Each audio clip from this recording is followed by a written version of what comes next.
পরিত্যক্ত আছে তারা এই পুকুরগুলো পরিষ্কার করে পুকুরে মাছ চাষ করতে পারবেন। এই যে প্রজেক্টটা আপনি দেখাশোনা করেন, এখানে দেখাশোনা করতে আপনার রাতের বেলায় কি আপনি একাই থাকেন? এই যে দাদারাও আছে, দাদারাও কি এখানে আজকে কতদিন ধরে মাছ মারতেছে?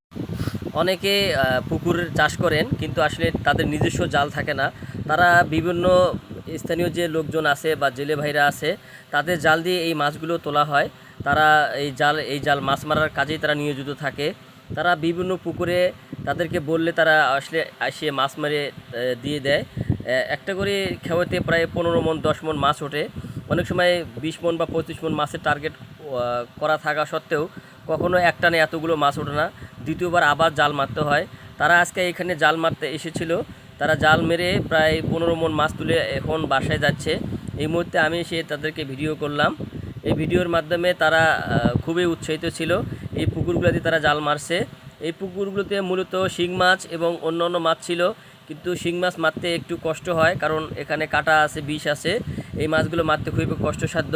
তারা খুব সতর্কমূলক অনুযায়ী এই মাছগুলো ধরে এবং এই মাছগুলো সুন্দর করে ধরে বাছাই করে পরিষ্কার করে তারপরে ক্যারেটে দিয়ে তারপরে বাজারে নিয়ে যাওয়া হয়। আসলে খুবই কষ্টসাধ্য মাছগুলো ধরা। তো যারা এই ধরনের শিং মাছ চাষ করবেন এবং যারা এই শিং মাছ ধরে তাদেরকে দিয়ে মাছটা মারলে সবচেয়ে ভালো হয়। শিং মাছে সহজে মাছ ওঠে না জালেতে, অনেক সময় অনেক মাছ থেকে থাকে।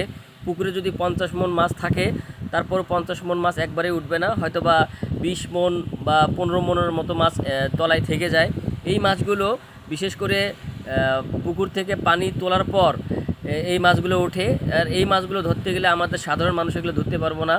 এই মাছগুলো ধরতে গেলে স্পেশাল লোক লাগে, তাদেরকে দিয়ে এই মাছগুলো ধরতে হয়। আর এই মাছগুলো ধরে তারপরে বিভিন্ন বাজারে নিয়ে যাওয়া হয়।